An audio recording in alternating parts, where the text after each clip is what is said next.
தமிழ் படித்தல் பயிற்சி. இங்கே உயிர் எழுத்துக்களில் ஒரு பக்கம் எழுதியிருக்கேன், மெய் எழுத்துக்களில் ஒரு பக்கம் எழுதியிருக்கேன். இதிலிருந்து இந்த 2 எழுத்துக்களை மட்டும் வச்சுட்டு நம்ம வார்த்தைகளை, எளிமையான வார்த்தைகளை படிக்கலாம். ஆ இல், ஆ இல், அல். அல்னா இரவு. தமிழ் மொழியில் அல்லுங்கிற வார்த்தைக்கு இரவுங்கிற பொருள் இருக்குது. அடுத்து ஆ இன், ஆண். ஆண்னா யார்? ஜென்ஸை பொதுவாக என்னன்னு சொல்லுவோம்? ஆண்கள், பெண், ஆண்கள் சொல்லுவோம் இல்லையா? ஆண். அடுத்து ஆ இம், ஆம்.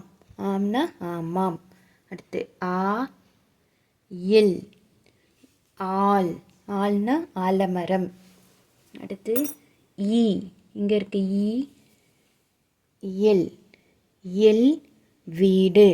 ஈ எல் இல் வீடு. அடுத்து ஈ. ஈனா ஓரெழுத்து ஒரு மொழி.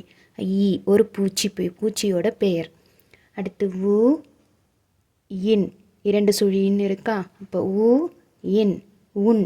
உன்னா உன்னுடையது. அடுத்து உ இன் 3 சுழியின். உ இன், ஊன். உ இன், ஊன். ஊன்னா உணவு. அடுத்து உ இன், உன். உன்னா சாப்பிடு, உண்ணுங்கள் அப்படி சொல்லும்போது உன், சாப்பிடு. அடுத்து உ இன், ஊன். 2 சுழியின் வரும்போது ஊன்னா மாமிசம், இறைச்சி சொல்லுவோம் இல்லையா? அதுதான் ஊன். ஏ. ஏ எங்கே இருக்குது? இங்கே இருக்குது. ஏ இன், என். என்னா என்னுடையது. அடுத்து ஏ இன், ஏன். ஏன் கேள்வி கேட்போம் இல்லையா? ஏன் இப்படி செஞ்சேன், ஏன் இப்படி பண்ண அப்படின்னு சொல்லிட்டு கேட்கும்போது அது ஏன். அடுத்து ஏ எல். எல். எல்னா ஞாயிறு, கதிரவன். அடுத்து கதிரவன், சூரியன், எல்லாமே எல் சொல்லலாம். அடுத்து ஓ எம், ஓம்.